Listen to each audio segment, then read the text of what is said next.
오늘 하나님의 권능이라고 하는 제목으로 같이 말씀을 나눠보도록 하겠습니다. 여러분들 한번 생각해 보세요.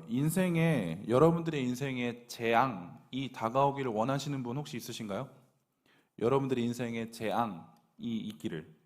그런 사람은 아무도 없을 거예요. 조금 그걸 원한다라고 하는 사람은 조금 이상한 사람일 수도 있어요. 대부분 사람이라고 한다면 우리들의 인생에 재앙이라고 하는 단어가 없길 바라죠. 왜 그럴까요? 여러분들이 생각하실 때 재앙은 조금 부정적인 느낌이 강하죠. 그래서 그 재앙으로 인하여서 무엇이 우리들의 삶에 펼쳐질 것이라고 우리는 알고 있냐면 어려움, 환난, 두려움 이런 것들이 우리의 인생에 찾아온다라는 것을 우리는 잘 알기 때문에 우리의 인생에 재앙이라고 하는 단어가 없기를 바란다라고 하는 거죠. 우리는 결코 재앙을 원치 않아요. 이 재앙을 원치 않기 때문에 재앙 없는 삶을 살아가기 위해서 애쓰기도 한다라고 하는 거죠. 재앙의 시간, 고통의 시간은 우리가 인생을 살아가면서 없으면 좋겠지만 반드시 있다라고 하는 게 세상의 진리인 것 같아요. 여러분들도 이제 어린이들이 아니기 때문에 살 만큼 사셨기 때문에 여러분들도 지금 내 인생 가운데 쭉 과거를 돌아보면 인생에 몇 번의 고비들이 있었을 거고 재앙들이 있었다라고도 이야기할 수 있는 사람들이 분명히 있을 겁니다.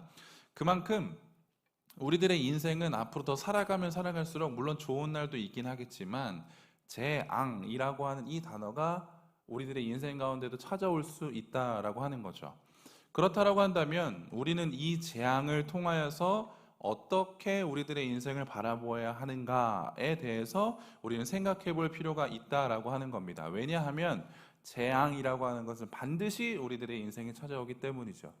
성경에서도 분명하게 이야기를 해주죠. 성경 안에서 예수를 잘 믿는 자들도 하나님을 잘 믿는 자들도 늘상 평탄하고 좋은 일들만 가득하면 좋겠지만 그렇지 않은 모습을 보이는 것이 성경의 인물들이기 때문에 그 모습을 우리들의 삶에 대입해 본다면 우리의 삶 또한 재앙이 반드시 있을 것이다 라고 하는 거죠. 그 재앙의 시간을 지나가면서 사람들은 어떠한 생각을 하게 되냐면, 특별히 그리스도인들은 어떠한 생각을 하게 되냐면, 왜 하나님께서 나에게 이 재앙을 주셨을까라고 하는 질문을 우리는 하게 된다는 거죠. 조금 울리죠? 괜찮아요? 많이 울려요? 듣기 조금 힘드신가요? 괜찮아요? 네, 감사합니다. 만질 수 있는 사람이 없어요. 자, 그래서 재앙이라고 하는 것을 이제 받아들이기는 어렵지만 우리가 재앙의 시간을 걸어가고자 하고 있노라면 우리는 좀 바란다는 거죠. 하나님, 이 재앙이 왜 지금 나의 삶에 찾아왔습니까? 왜 이 재앙이 나를 엄습하고 있습니까? 그리고 이 재앙을 통하여서 나에게는 과연 무슨 유익이 있습니까? 라고 하는 이 질문들을 던져보기도 한다라고 하는 거죠. 우리에게 재앙을 내리시는 하나님은 정말로 우리들의 인생 가운데, 아니, 정말로 하나님은 선하신 분이신가? 라고 하는 이 질문까지도 이어지게 된다라고 한다는 거죠. 그런데 사람들의 이런 질문, 특히 그리스도인들의 이런 질문, 하나님, 이 재앙이 왜 저에게 필요하죠? 이 재앙을 주시는 하나님이 정말 선하십니까? 라고 하는 이 질문에 성경은 꽤나 분명하게 대답을 해주고 있어요. 우리가 잘 아는 것처럼 우리는 출애굽기를 쭉 살펴보고 있습니다. 7장 5절에서는 이 물음에 대해서 굉장히 좀 명확하게 이야기를 해주는데, 내가 내 손을 애굽 위에 펴서 이스라엘 자손을 그 땅에서 인도하여 낼 때에야 애굽 사람이 나를 여호와인 줄 알리라 하시매라고 분명하게 말씀하세요. 여기 보면 내가 내 손을 애굽 위에 편다라고 하는 것은 하나님께서 애굽이라고 하는 그 나라 위에 재앙을 내리시겠다라고 하는 의미이겠죠. 하나님께서 애굽이라고 하는 나라에 애굽 사람들에게 재앙을 주시는 이유는 무엇이냐? 그 하반절을 보시면 나를 여호와인 줄 알리라. 알게 하심이라고 하는 분명한 원인 때문에 하나님께서는 재앙을 주신다라고 하는 거예요.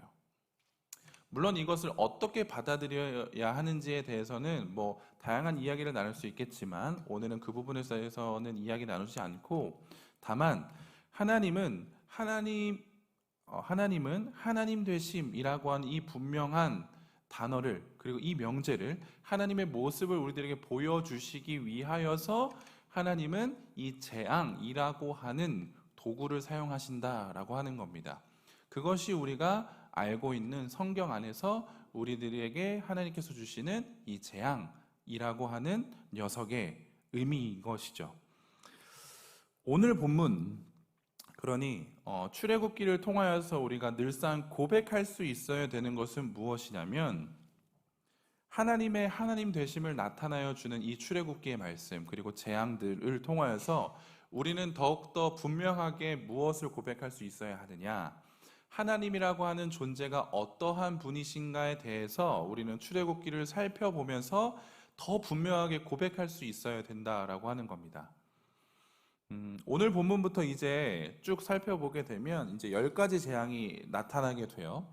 드디어 이제 10가지 재앙이 나타나게 되는데, 모세와 아론은 하나님께서 말씀하신 대로 그 말씀을 이행하기 위해서 바로에게 나아갑니다. 그래서 바로에게 나아가서 하나님께서 보여주신 그 이적을 바로 왕 앞에서 펼쳐줘요. 그것이 무엇이냐면, 아론의 지팡이를 바닥에 던져요. 그러면 그 지팡이가 무엇이 된다? 뱀이 된다. 지팡이가 뱀이 된다라고 하는 것은 인간의 지식으로는 절대적으로 이해할 수가 없죠. 지팡이가 뱀이 된다, 여기에 고개를 격하게 끄덕이시는 분이 혹시 계실까요? 그 성경을 보면, 우리가 성경을 자세히 보노라 하면 조금 이해가 되지 않는 부분들도 분명히 있어요.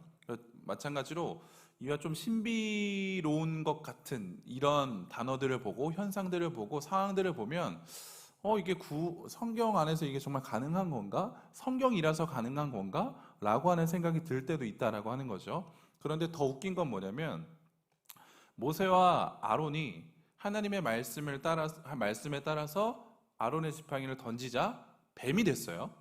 그런데 이것도 너무나도 충격적인데, 더 충격적인 건 뭐냐면 바로 왕의 반응이에요. 내 눈앞에서 이 꽃이 갑자기 뱀이 됐다고 칩시다. 우리는 경악할지도 모르겠는데, 성경은 바로가 경악하지도 않고 놀라지도 않았다라고 표현을 해요. 아무런 감정에 대한 동요가 없어요. 왜 그런 거 봤더니, 모세와 아론이 지팡이를 던져서 뱀으로 변신을 시켰어요. 그런데 기다렸다는 듯이 바로가 자기 수하에 있는 현인들과 마술사들을 불러요. 그래서 뭐라고 하냐? 야, 너네도 해봐 라고 하는 거죠. 그랬더니 어떻게 됐다? 그대로 됐다. 이게 너무 놀라운 거죠. 그래서 11절 보시면, 바로도 현인들과 마술사들을 부르매 그 애굽 요술사들도 그들의 요술로 그와 같이 행했다 라고 성경은 분명하게 기록한다는 거죠. 내 눈앞에서, 인간의 눈앞에서 절대적으로 인간의 지식으로, 상식으로는 와, 이게 어떻게 가능하지? 라고 생각하는 부분이 지금 2번이나 펼쳐졌어요. 조금 생각을 해보면, 모세와 아론이 하나님으로부터 이 놀라운 이적을 보게 되었을 땐 반드시 놀랐을 거라고 생각을 해요. 그리고 와, 이건 하나님이시기 때문에 가능한 거야 라고 생각했을 수도 있어요. 그래서 이 이적을 바로에게 보여라 라고 했을 때 그들은 주눅들어서 막 두려워서 이게 안 되면 어떡하지? 라고 하는 심정이 아니라 굉장히 담대하게 바로에게 나아갔을 수 있어요. 왜냐하면 하나님께서 이 이적을 보여주셨으니까요. 하나님만 하실 수 있는 이적이라고 생각했기 때문에. 그래서 아마 그들이 바로 왕에게 걸어가는 그 길, 그 발걸음은 꽤나 당당하고 비장하지 않았을까라고 생각해 볼 수도 있다는 거죠. 그런데 너무 당당하고 비장하게 아론이 지팡이를 던져서 뱀으로 변신시켰어요. 그런데 충격을 받아야 되는 바로일 것 같은데 충격받지 않고 뭘 한다고요?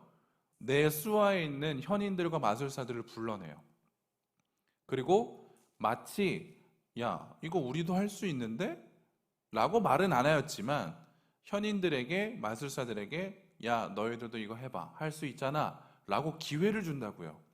그리고 그 기회를 붙잡아서 마술사들과 현인들은 뭘 했다? 지팡이로 뱀을 만들었다는 거죠. 이게 너무나 놀라운 겁니다. 이뿐만이 아니에요. 첫 번째 재앙이 뭐냐면 나일강을, 그 물을 피로 만드는 거예요. 근데 이것도 그 요술사들이 해내요. 그리고 두 번째 재앙이 개구리거든요. 개구리가 나일강에서부터 올라와서 온 지면을 사람들을 덮쳐요. 근데 요술사들도 그걸 해요. 되게 재밌지 않습니까? 모세와 아론은 하나님의 말씀에 의지해서 와, 이건 정말 하나님만이 하실 수도 있어 라는 생각을 가지고 그들 앞에서 이적을 행했는데 웬걸요? 사람들도 해요.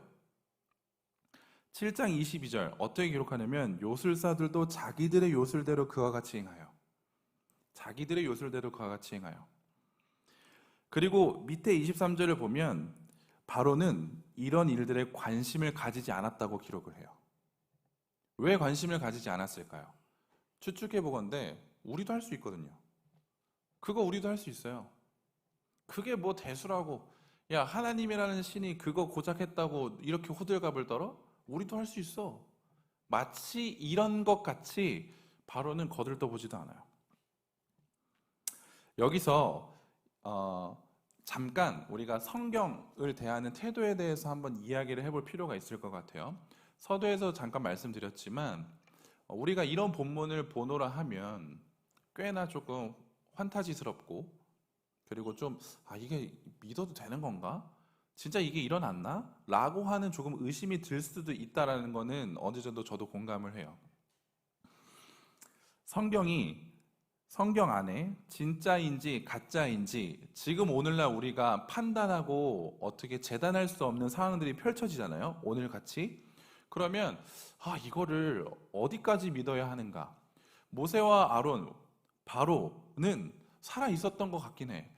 근데 어떻게 지팡이가 뱀이 되고 물이 어떻게 피로 되고 개구리가 올라왔다가 이걸 어떻게 설명할 수 있을까?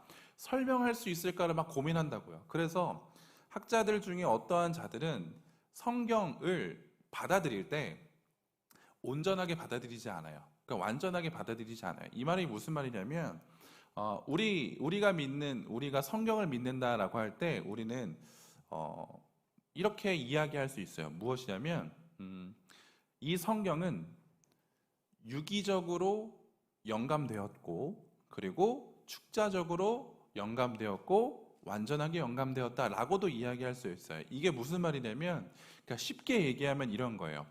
하나님께서는 하나님의 감동으로 말미암아서 이 성경을 지으셨는데, 하나님께서 모세의 두 돌판처럼 막 하나님께서 직접 쓰신 것이 아니라 인간이라고 하는 사람을 통하여서 사람과 같이 성경을 작성하셨다라고 하는 거예요. 그런데 여기에서 중요한 건 뭐냐면 오류가 없다는 거예요. 성경에는 오류가 없다. 어디까지가 오류가 없냐? 성경의 한 글자 한 글자도 오류가 없다라고 우리는 믿고 고백하는 자들입니다. 그래서 우리가 성경을 믿는다라고 할 때 성경은 오류가 없고 한 글자 한 글자 성령의 영감으로 하나님께서 인간을 사용하셔서 이 성경을 기록하셨다라고 우리는 이 성경을 대합니다.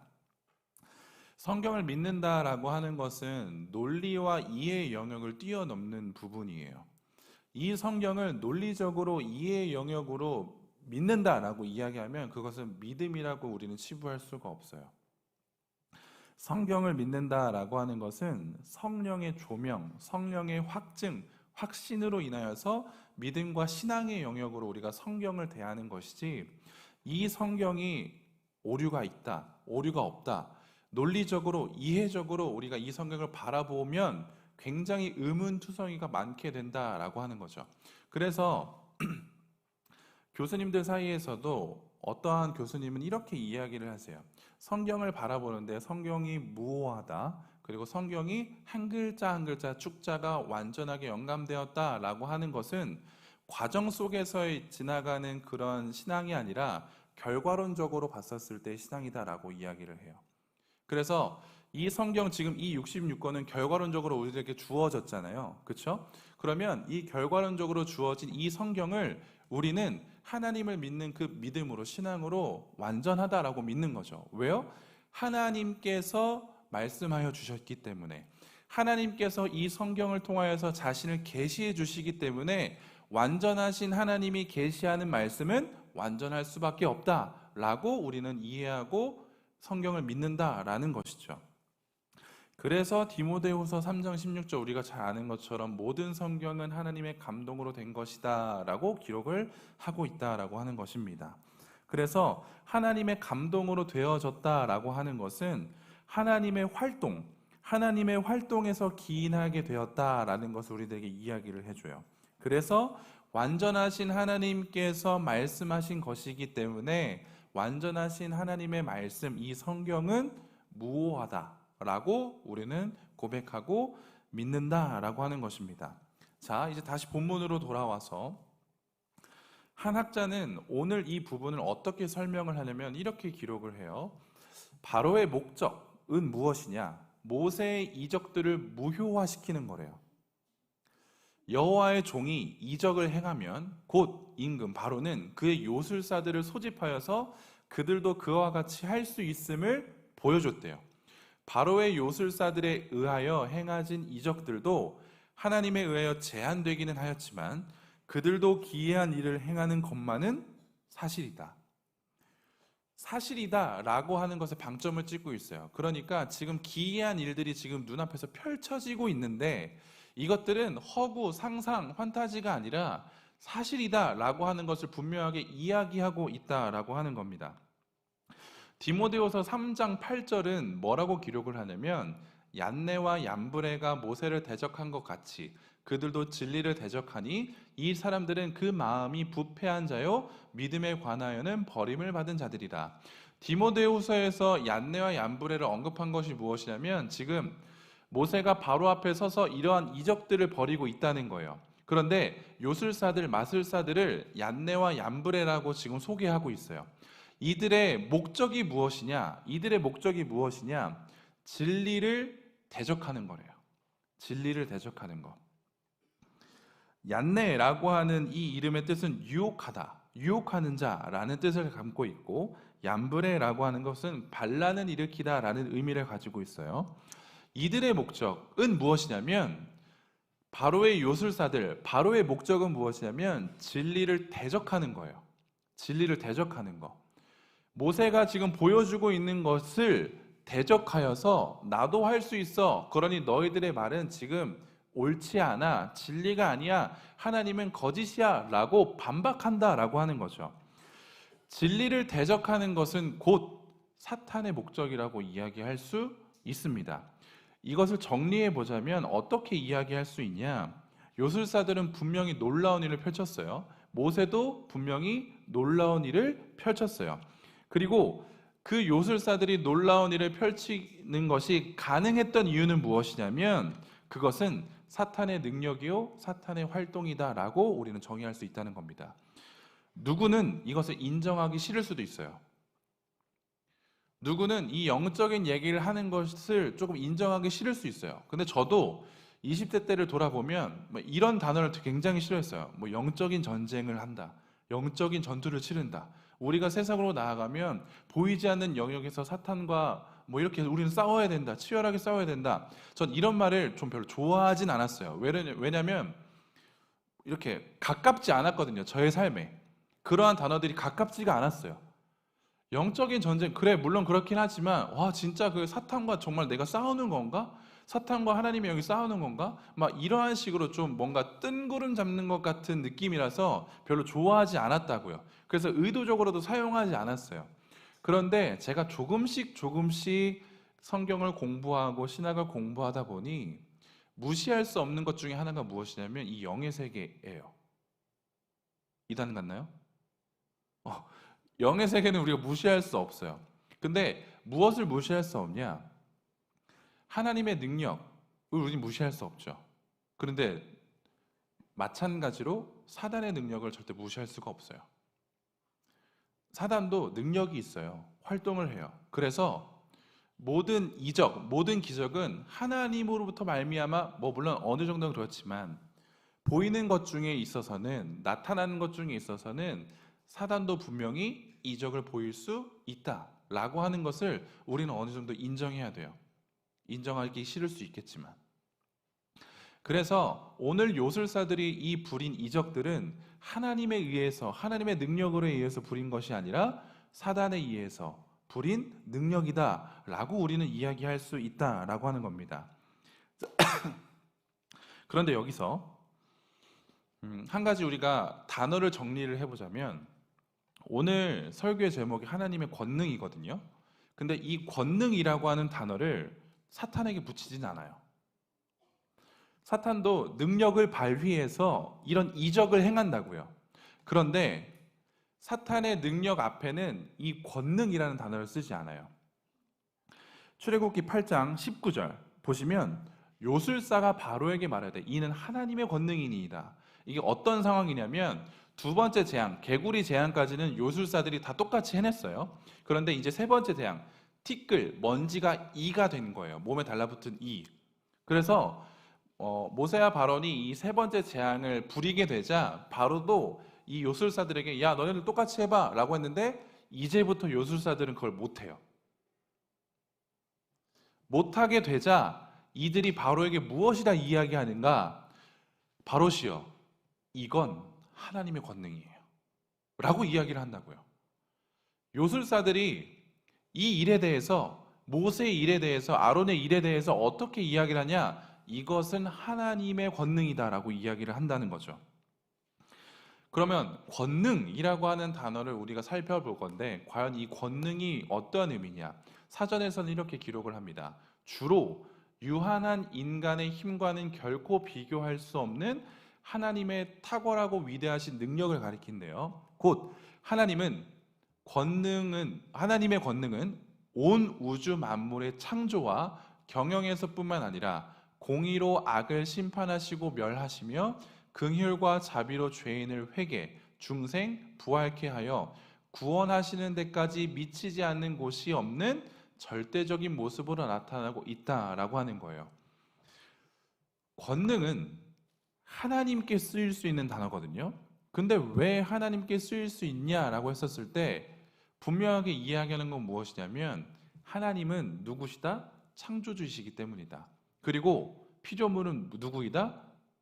피조물은 피조물이기 때문에, 하나님이라고 하는 이 창조주와 피조물의 이 간극은 너무나도 크기 때문에 이 권능이라고 하는 단어는 사람들에게, 피조물에게 쓰이지 않아요. 동일하게 사단에게도 쓰이지 않아요. 왜냐하면 사단도 피조물이기 때문이죠. 사단은 하나님과 같지 않습니다. 사단은 결코 하나님과 동급이 아니에요. 하나님께서 사단을 부리세요. 사단의 역할들을 허용하세요. 우리는 허용한다라는 말을 쓰거든요. 사단이 이적을 행하고, 바로처럼 지금 요술사들에게처럼 지팡이가 뱀이 되게 하고 물이 피가 되게 하고 개구리가 올라오게 하는 것을 하나님은 허용하셨다고요. 사단이 능력을 부릴 수 있게 허용하시는 거예요. 모든 주권은 하나님께 있습니다. 모든 영역은 하나님 안에 있어요. 그런데 하나님께서는 사탄의 능력을 허용하셔서 요술사들이 그것을 부릴 수 있게 해주셨다는 거예요. 그런데 이제부터 극적 분명한 차이가 나타나기 시작하는데, 그 차이를 요술사들은 어떻게 인정했냐면, 이건 하나님의 권능이에요. 이건 이제부터 우리는 더 이상 못해요. 이건 창조주 하나님이신 그분만이 할 수 있는 겁니다 라는 것을 바로에게 인정하기 시작했다라고 하는 겁니다. 그래서 권능이라고 하는 것을 조금 정리를 해보면 우리는 이렇게도 이야기할 수 있을 거예요. 어떻게 이야기할 수 있냐? 하나님의 권능은 하나님만 하실 수 있는 것이다 라는 것으로 우리는 이것을 이해할 수 있어요. 하나님의 권능은 하나님만 하실 수 있는 것이다. 하나님만 하실 수 있는 것이다. 그러면 우리는 질문할 수 있어요. 무슨 질문이냐면, 10가지 재앙이 하나님의 권능의 모습이잖아요. 표현이잖아요. 그렇죠? 그러면 이 10가지 재앙을 통해서 발견할 수 있는 하나님의 권능의 모습은 뭐죠? 하나님의 권능은 하나님만 하실 수 있는 능력이다 라는 것을 우리는 정의했어요. 그렇죠? 그런데 이 10가지 재앙은 반드시 하나님의 권능이 나타난다고요. 10가지 재앙을 통해서 하나님의 권능이 보여진다고요. 그 하나님만 하실 수 있는 유일한 능력이 뭐죠? 이 10가지의 계명이란다. 재앙을 통해서 뭐라고 생각하시나요? 이걸 우리는 발견해야 돼요. 우리는 어쩌면 10가지 재앙을 알고 있지만 이 하나님의 권능, 능력을 잘 알지 못해요. 10가지의 재앙을 머릿속에 떠올려 보세요. 어떤 감정이 드시죠? 어떤 것이 먼저 떠오르세요? 애굽이 불쌍한가요? 하나님 너무 잔인하신가요? 하나님 어떻게 그러실 수 있죠? 이런 질문 우리는 나와요. 그래서 서두에 얘기했잖아요. 재앙이 우리 가운데 펼쳐지게 되면 우리는 어떻게 질문한다고요? 왜 이 재앙이 우리들에게 오냐는 거죠. 재앙이라고 하는 것은 결국 부정적이기 때문에 하나님께서 이 재앙을 통하여서 우리들에게 무엇인가를 알려주고 싶으시다라는 것은 어느 정도는 공감하지만 굳이 이렇게까지 하셔야 되는가에 대한 의문은 남아있다고 하는 거예요. 10가지 재앙을 살펴보면서도 우리는 하나님의 권능이 뭔지에 대해서 생각을 할 때 조금은 부정적으로도 생각할 수 있어요. 하나님의 능력을. 하나님은 정말 공의로우신 분이 맞아. 근데 여러분들 하나님은 공의롭다라고 할 때 그 공의가 여러분들에게는 긍정적이신가요? 부정적이신가요? 하나님은 공의로우신 분이세요. 라고 하는 말과 반드시 따라오는 말이 뭐죠? 하나님은 사랑이시다. 여러분들의 머릿속에, 여러분들의 가슴속에 하나님은 공의로우십니다 라고 하는 것은 긍정인가요? 부정인가요? 반대로 하나님은 사랑이시다 라고 하는 이 명제는 여러분들에게 긍정인가요? 부정인가요? 아마 대부분 하나님은 공의로우십니다 라고 하는 이 명제에는 긍정적으로 생각 안 할 수도 있어요. 조금은. 왜요? 오히려 하나님은 사랑이시다 라고 하는 이 명제가 더 긍정적이게 보이잖아요. 그래서 마치 이 10가지 재앙을 보고 있노라면 와, 하나님의 공의가 이렇게 무섭구나. 하나님의 공의가 발현되니 실현되니 정말 다 죽을 수밖에 없는 거구나. 어느 정도 부정적으로 여겨지게 되는 것도 사실이죠. 10가지 재앙을 통하여서 오늘날 저와 여러분들에게 하나님은 무엇을 보여주고 싶으신가? 10가지 재앙을 통해서 발견할 수 있는 하나님만이 하실 수 있는 능력은 무엇인가? 우리는 그것을 좀 찾아보려고 해요. 답을 먼저 말씀드리면 이 10가지 재앙을 통해서 하나님만이 하실 수 있는 권능, 능력은 무엇이냐면 회복이에요. 구원이에요. 왜 제가 이렇게 이야기를 하냐? 8장 8절 이렇게 기록을 합니다. 바로가 모세와 아론을 불러 이르되 여호와께 구하여 나와 내 백성에게 개구리를 떠나게 하라. 내가 이 백성을 보내리니 그들이 여호와께 제사를 드릴 것이니라. 제가 의문을 품은 게 무엇이냐면 이거였어요. 요술사들도 이걸 했다고요. 그러면 당연하게 떠오르는 게 뭐냐면 생겨나게 했으면 없어지게도 해야 된다는 게 저의 머릿속에 박히는 거였거든요. 하나님께서 모세를 만나 주셨어요. 그런데 모세는 막 이런저런 막 핑계를 대다가 하나님 나에게 뭐 능력을 보여주세요, 기적을 보여주세요라고 하니까 하나님께서 네 손을 넣어라, 빼라. 그랬더니 여기에 나병이 들었죠. 그리고 다시 한번 넣어라, 빼라 했을 때 나았죠. 이게 어느 정도 상식적이지 않나요? 하나님의 능력을 보여주신대요. 그러면 이 능력을 부렸다라고 한다면 거두시기도 하셔야 되는 게 그 능력이라고요. 저는 그런 생각을 가지고 성경을 봤는데 요술사들은 이 능력을 부리긴 해요. 근데 거두진 못해요. 거두시는 분은 누구죠? 하나님이시거든요. 바로가 모세와 아론을 부른 이유가 뭐냐면 이걸 문제를 일으켰는데 문제를 해결을 못하는 거예요.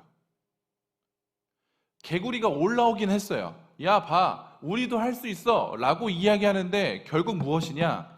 이 개구리를 없앨 수는 없다고요. 그래서 바로가 그것을 깨닫게 되자 뭘 하였냐? 모세와 아론을 불러요. 왜 부르죠? 이 개구리 좀 어떻게 좀 해봐. 이건 무슨 말인가요? 우리 애들이 이거 못한다.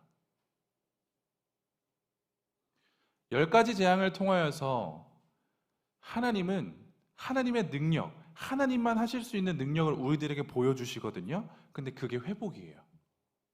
그게 구원이에요. 우리가 잘 아는 거 있죠. 아담과 하와는 불순종하였기 때문에 죄가 유입이 됐다. 그래서 우리는 죄인으로 살아갈 수밖에 없다. 죄로 인하여서 인간과 하나님 사이에는 깨어져 버렸고 아주 치명적인 문제가 발생하기 시작해요. 그 문제가 무엇이냐면 타락이라고 하는 거예요. 인간은 타락하게 되었습니다. 그리고 이 타락의 결과를 세 가지로 이야기할 수 있는데 무엇이냐면 죄책, 부패, 그리고 죽음이에요. 타락으로 인하여서 우리들에게 가장 치명적인 두려움이 찾아오게 되었는데 그것이 무엇이냐? 죽음이 우리들에게 찾아왔어요. 죽음이라고 하는 것을 어떻게 해결할까가 이제부터 중요한 문제이거든요. 왜냐하면 원래는 우리가 죄를 짓지 않았다라고 한다면 그런 문제에 발발하지도 않았다고요. 그런데 아담과 하와가 죄를 지었기 때문에 그 문제가 발발하게 되었고 인류는 그 죽음의 문제를 늘상 가지고 다녀요. 언제나 가지고 다닌다고요. 죽음을 피할 수 있는 사람이 과연 있을까요? 없습니다. 그렇기 때문에 이 죽음이라고 하는 것은 모두에게 공평하게 떨어진 문제예요. 그런데 이 문제는 우리들이 조금 어색하다고요. 어렵다고요. 받아들이기가 쉽지 않아요. 혹시 지금 여기 죽음을 준비하시는 분 계신가요? 혹시 막 유언장을 작성하시는 분 계세요? 매일매일? 그렇지 않죠. 우리가 죽음을 준비한다라고 했었을 때 자연스럽게 머릿속에 떠오르는 상황들, 그림들이 뭐냐면 이제 조금은 나이가 연로하셔서 기력이 다하신 분들, 그리고 병상에 조금 누워 계시는 분들, 그래서 그분들이 정말로 이제는 뭐 너무 죄송한 말이지만 오늘 내일 하면서 그렇게 죽음을 기다리시는 분들을 우리는 머릿속에 떠올린다고요. 지금 우리처럼 건강하게 생활하고 뭐 학교 생활하고 하하호하고 젊은 청춘들에게 죽음을 준비하라라고 하는 이 말은 굉장히 어색하게 들려요. 질병이 없는 이상, 치명적인 질병이 없는 이상 죽음이라고 하는 단어는 우리한테는 조금 멀다고요. 그런데 먼 것일 뿐이지 없진 않아요. 반드시 죽음은 우리 안에 있어요. 반드시 죽음이라고 하는 건 우리는 겪게 돼요. 이 죽음의 문제를 우리는 어떻게 해결해야 될까요? 아마 인류는 이 죽음의 문제를 대할 때 이것을 해결하기 위해서 어떻게 저렇게 노력을 했었을 거예요. 그런데 결과론적으로 노력이 안 되자 그냥 나 몰라라 살았을 수도 있어요. 인간의 회의주의자들 있지 않습니까? 내 삶의 회의주의자들 어떻게 삶을 살아가죠? 그냥 나 몰라라예요. 그냥 뭐 이거 해도 저거 해도 어차피 죽을 거. 이건 죽음을 극복한 건가요? 아니요. 죽음이라고 하는 문제를 극복한 게 아니라 그 죽음을 내가 보지 않겠다는 거예요. 왜요? 어차피 죽을 거 지금 생각하면 뭐하나? 머리 아프다는 거죠. 근데 이런 현상들이 왜 일어날까요? 죄라고 하는 것으로 인하여서 죽음이 생성됐기 때문이에요. 죄라고 하는 것으로 인하여서 우리들의 삶 가운데 죽음이라고 하는 문제가 도래했기 때문이에요. 그래서 인간은 이 죽음을 절대적으로 피할 수 없기 때문에 이 죽음을 어떻게 바라보아야 하는가에 대해서 상당히 많이 고민을 하고 생각을 한다라고 하는 것이죠.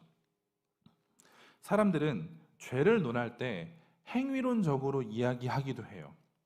그런데 이 죄는 굉장히 본성적으로 접근을 해야 돼요.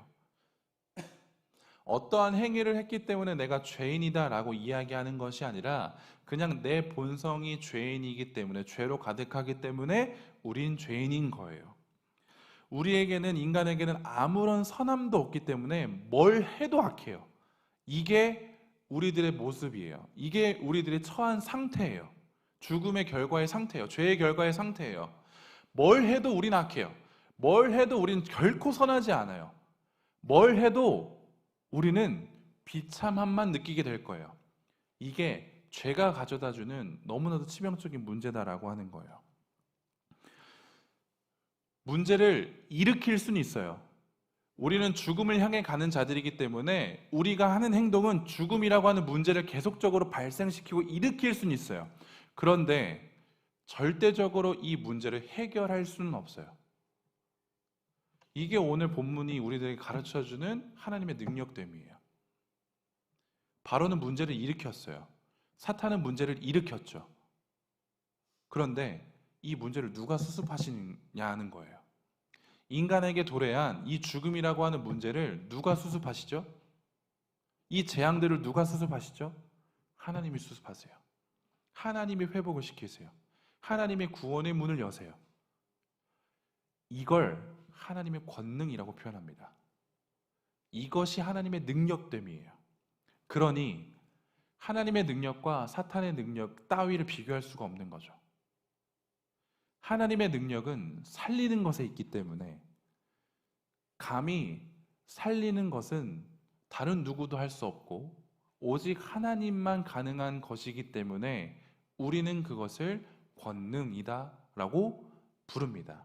그리고 이 권능을 우리는 의지하고 붙잡아야 된다라고 하는 거죠. 첫 번째 재앙은 나일강 물을 피로 바꾸는 거예요. 이건 뭐냐면 당시 애굽 사람들에게 나일강은 굉장히 중요했어요. 왜냐하면 이 나일강을 통하여서 이제 농사가 되기도 시작했고, 그리고 이 나일강을 통하여서 그들이 부유하기 시작했거든요. 그래서 이 나일강은 그들이 어떻게 여기게 됐냐면 그들의 생명의 근원이에요. 그래서 이 나일강이 없노라 하면 우리는 죽은 거죠. 나일강이 있기 때문에 우리는 산 거예요. 그래서 당시 사람들은 나일강을 신성화했다라고도 이야기를 해요. 그런데 하나님께서는 그 나일강을 치셨어요. 어떻게 치셨냐? 물을 피로 바꿔주셨죠.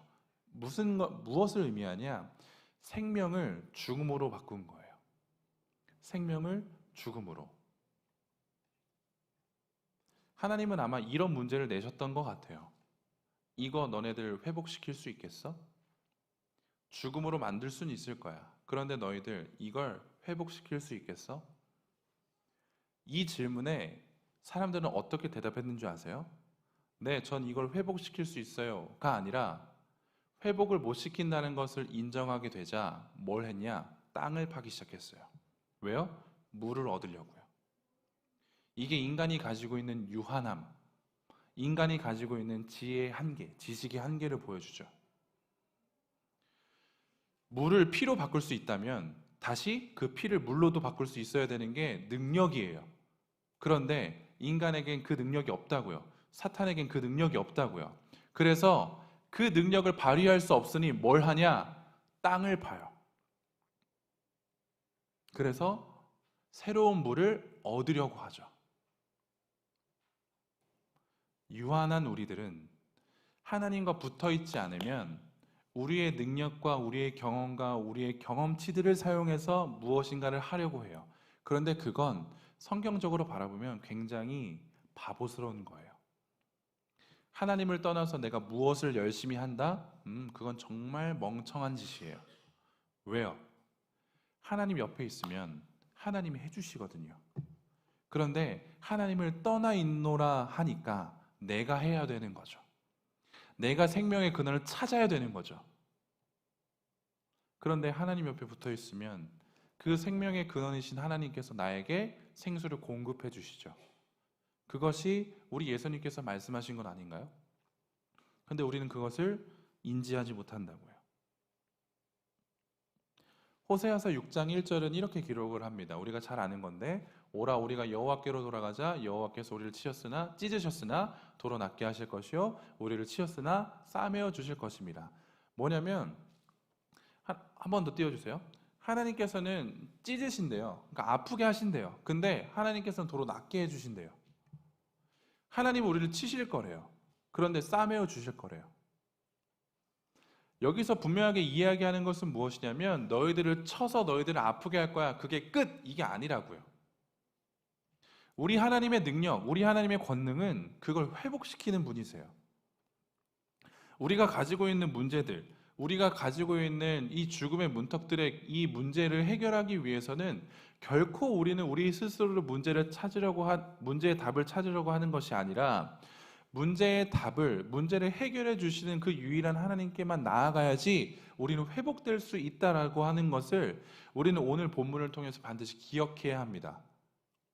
이걸 기억해내지 않으면 우리는 여전히 언제나 했던 것과 동일하게 내 힘으로 문제 해결하기 위해서 아둥바둥 살 거예요. 그게 시간 낭비, 힘 낭비, 내 삶을 낭비하는 겁니다. 청년의 때 우린 시간이 굉장히 귀하죠. 물질이 굉장히 귀하지 않습니까? 우리는 시간을 허투루 쓰지 않아요. 여러분들은 더욱더 허투루 쓰지 않을 거예요. 그런데 그 시간을 왜 허투루 쓰지 않으려고 하세요? 무엇 때문에요? 무엇 때문에 그렇게 바삐 사시고 무엇 때문에 그렇게 열심히 사시는 거죠? 우리가 닥친 문제를 해결하기 위해서 아닙니까? 경제적인 문제, 뭐 관계의 문제, 이런저런 문제들, 이런 것들을 내가 해결하기 위해서 우리들의 시간을 쏟는 거 아니겠어요?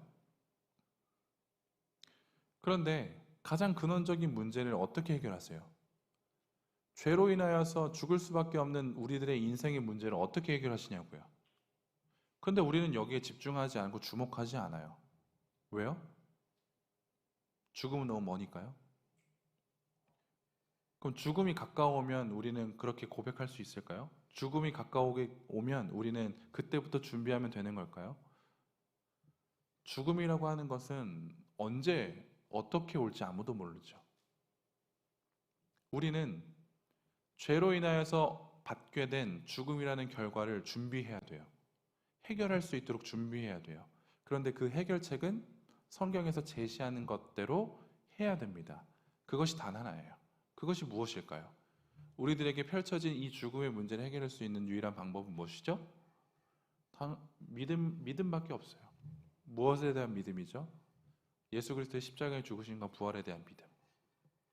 그것만이 우리들이 지금 겪고 있는, 모든 인간들이 겪고 있는 죽음의 문제를 해결할 수 있는 유일한 방법입니다.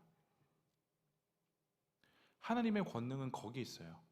하나님의 권능은, 하나님의 능력은 십자가에서 너무나도 최고점을 찍으셨어요. 십자가에서 자기 아들을 죽으시고 살리심으로 인하여서 그의 권능, 그의 능력을 최고로 우리들에게 보여주셨다고요. 그것을 보면서 우리는 하나님을 찬양하고 하나님께 우리들의 삶을 내어드리고 하나님께 영광 올려드려야 하지만 웬일인지 우리는 그러한 것들을 계속적으로 잊게 되죠.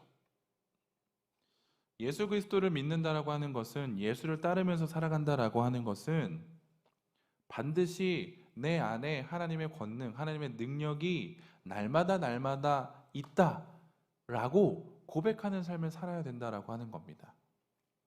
그것을 어떻게 내가 고백할 수 있는가? 다른 거 없어요. 다른 거 하려고 하지 마세요. 예수님을 묵상하고 예수님을 바라보면 돼요. 그 십자가를 바라보시고 그 부활의 주님을 바라보세요. 그러면 그 하나님의 권능과 능력이 내 삶 가운데 어떻게 임하시는지를 보게 될 거예요. 경험하게 될 거예요. 느끼게 될 거예요. 그러면 여러분들의 인생은 조금씩 그 권능에 붙들려 살아가게 되는 삶을 살게 될 겁니다. 이게 청년의 때에 반드시 필요한 모습이에요. 여러분들이 지금 가지고 있는, 여러분들이 지금 가지려고 하는 그 모든 것들 어느 순간 놔야 된다고요. 여러분들이 가지려고 하는 그것들 놔야 돼요. 그래야 하나님의 권능과 능력을 경험할 수 있어요. 하나하나 천천히 여러분들의 삶에서 여러분들이 원하는 것들, 여러분들이 쥐려고 하는 것들을 놓는 연습을 하셔야 돼요. 지금 하지 않으면 결코 우린 놓을 수 없는 것이 인생인 것 같아요. 오늘 말씀은 우리들에게 그걸 보여주죠. 하나님의 권능, 하나님의 능력, 하나님의 손. 그 하나님의 권능으로 말미암아 우리는 우리들에게 주어진 문제들을 해결해야 하며 그것으로 인하여서 하나님이 어떠한 분이시다라고 하는 것을 우리는 날마다 고백을 해야 된다라는 거죠. 하나님은 하나님이 누구신가를 보여주시기 위해 이 재앙을 사용하시네요. 애굽에게는 재앙입니다. 두려움입니다. 하지만 이 재앙을 보고 있는 이스라엘 백성들에겐 환희예요. 기쁨이에요. 구원이에요. 왜 그렇죠? 그 하나님의 권능이 나를 살리니까요. 그 하나님의 권능이 우리를 살리니까요. 그래서 우리는 그 하나님의 권능으로 날마다 살아가는 자가 될 수 있으니까요. 우리들의 인생이 그런 인생이 되기를 간절히 소원합니다. 여러분들의 지금 이 인생이 하나님의 권능을 마음껏 경험하는 인생이 되기를 간절히 소원해요. 그렇게 살아가시기로 작정하는 여러분들이 되기를 정말 바랍니다. 그래서 여러분들 하나님 만나는 거에 소홀해하지 마세요. 하나님 보시는 거에 소홀해하지 마세요. 그래야 하나님의 능력을, 권능을 날마다 경험할 수 있기 때문이죠. 하나님의 권능 없이 우리들의 삶에는 결코 소망이 없습니다. 하나님의 권능 없이 우리의 삶의 문제를 단 하나라도 해결할 수 없어요. 그게 우리 인간 피조물의 비참함이에요. 그 비참함을 여러분들 경험하시고 능력 되시는 하나님을 경험하는 복된 인생이 되기를 간절히 소원합니다. 우리 이 시간 같이 한번 이렇게 기도하고 마무리하면 좋을 것 같아요. 우리가 이 시간 기도할 때 이렇게 기도하죠. 하나님, 내 인생에 참 다양한 여러 가지 문제들이 있습니다. 그런데 그 문제들 어떻게 해결해야 될지는 나는 잘 모르겠어요. 참 이렇게 저렇게 해결하려고 해보지만 그럴 때마다 느끼는 것은 벽을 느끼게 되고 나의 존재의 가치, 나의 존재를 느끼게 되고 나는 이런 것조차 내 힘으로 해결할 수 없구나 라는 것들을 경험하게 되고 느끼게 되는 순간들이 참으로 많습니다. 하나님, 내가 오늘 말씀을 통하여서 다시 한 번 더 주 앞에 기도할 건 하나님의 그 권능이 나의 삶 가운데 펼쳐지기를 간절히 바랍니다. 하나님의 그 능력의 손이 나의 삶 가운데 펼쳐지기를 바랍니다. 그리하여서 하나님의 권능 없이 내 삶에는 아무런 소망이 없습니다. 하나님의 권능 없이 내 삶의 문제는 단 하나도 해결할 수 없습니다 라고 하는 이 비참함을 내가 경험할 수 있게 해주시고 하나님의 놀라우신 은혜를 경험할 수 있도록 나의 삶 가운데 함께하여 주시옵소서. 운명론에 빠지지 않고 허무주의에 빠지지 않으면서 하나님을 향한 마음, 기대를 향한, 하나님을 향한 기대가 날마다 내 삶 가운데 찾아올 수 있도록 주님 이 시간 역사하여 주시옵소서.